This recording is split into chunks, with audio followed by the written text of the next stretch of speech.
गेहूं देख सकते हैं, जैसे गेहूं की बुआई जिन किसानों ने 15 अक्टूबर से 15 नवंबर के बीच में की है, तो ऐसी स्थिति में क्या हो जाता है कि अगर उनका गेहूं 21 दिन के ऊपर है तो वो तो सिंचाई करना उनके लिए ज़रूरी है।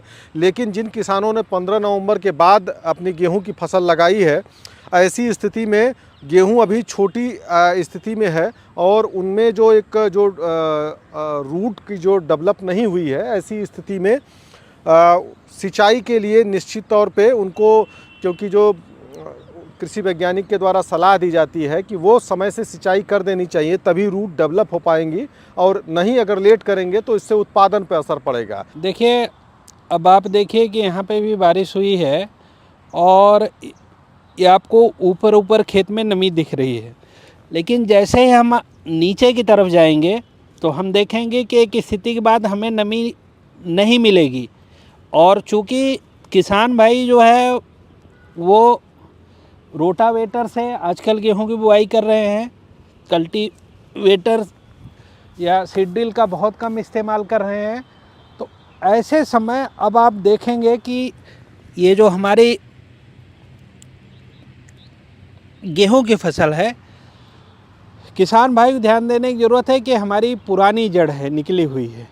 अभी इसी की जगह फिर हमारे एक दूसरी जड़ निकलना शुरू होती है, और जो कि 18वें से 20वें दिन यहाँ पे एक गांठ बनेगी और वहाँ से जड़ निकलेगी और ये पुरानी जड़ जो है ख़त्म होगी।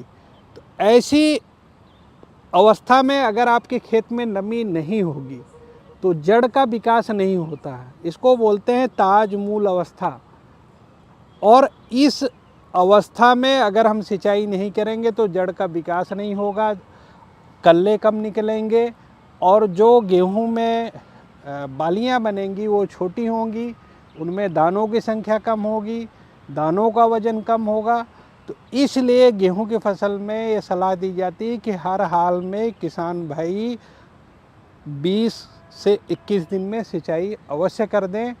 इस नमी पे न जाएं, क्योंकि बहुत ज़्यादा बारिश नहीं हुई है। अगर जहाँ पे ज़्यादा बारिश हुई है, किसान भाई उसको हाथ से मिट्टी हटा करके देख लें और वहाँ पे सिंचाई करने की ज़रूरत नहीं पड़ेगी। लेकिन जहाँ पे हल्की बारिश हुई है वहाँ पे अवश्य सिंचाई करें और समय से खरपतवार नाशी का और यूरिया की जो हमारी पहली टॉप ड्रेसिंग है उसको करें।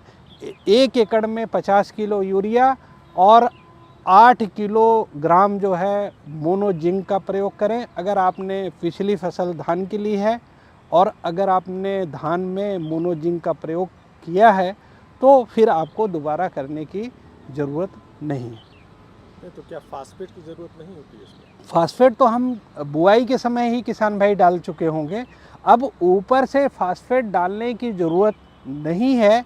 और अगर हमें किसान भाई को गेहूं में रासायनिक विधि से खेती कर रहे हैं और अधिक पैदावार लेनी है तो बाज़ार में जब फसल हमारी 40 से 50 दिन की अवस्था पे हो तो 18-18-18 NPK का सलूशन बाज़ार में उपलब्ध है सभी दुकानों पे, चाहे वो सरकारी हैं या गैर सरकारी हैं।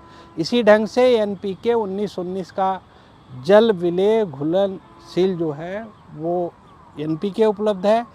उसको 1 एकड़ में 1.5 kg 150 लीटर पानी में घोल करके किसान भाई अगर छिड़काव करेंगे तो 40 से 50 दिन की अवस्था पे दूसरा छिड़काव जो है 70 से 80 दिन के बीच में। और सल्फेट ऑफ पोटाश का जब हमारी गेहूं की बाली में फूल झड़ने लगें उस समय अगर हम SOP का सल्फेट ऑफ पोटाश का हम छिड़काव करते हैं तो किसान की पैदावार में 25 से 30% जो हमारी फसल है वो उपज बढ़ जाती है। मोटे दाने होते हैं, चमकीले होते हैं और विशेषकर जो किसान भाई बीज के लिए उगाते हैं गेहूं की फसल, उनके लिए बहुत ही लाभदायक है। तो ऐसे किसान भाइयों से मैं अनुरोध करूंगा कि आप जल विलेय उर्वरकों का प्रयोग करें इसी ढंग से जैसे नैनो यूरिया है। तो अब अगर किसान भाई इस समय नैनो यूरिया डालेंगे तो आप देखिए कि इसमें पत्तियां नहीं विकसित हैं तो पत्तियों पे नहीं पड़ेगा तो इसलिए सलाह दी जाती है कि जब हमारी गेहूं की फसल 40 से 45 दिन की हो, जब इनमें पत्तियां आ जाएं, उस समय हम नैनो यूरिया का प्रयोग करें। अभी हम जो है पहली जो टॉप ड्रेसिंग है वो हम यूरिया से करें, इसके बाद जो हम दूसरी तीसरी टॉप ड्रेसिंग करते हैं हम वहाँ पे नैनो यूरिया का इस्तेमाल करें।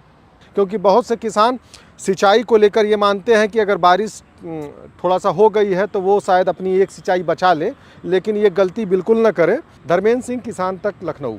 अगर ये वीडियो आपको पसंद आया है तो इसे लाइक ज़रूर करें। अगर चैनल अभी तक सब्सक्राइब नहीं किया है तो कर लें और नोटिफिकेशन पाने के लिए बेल आइकन भी दबा दें।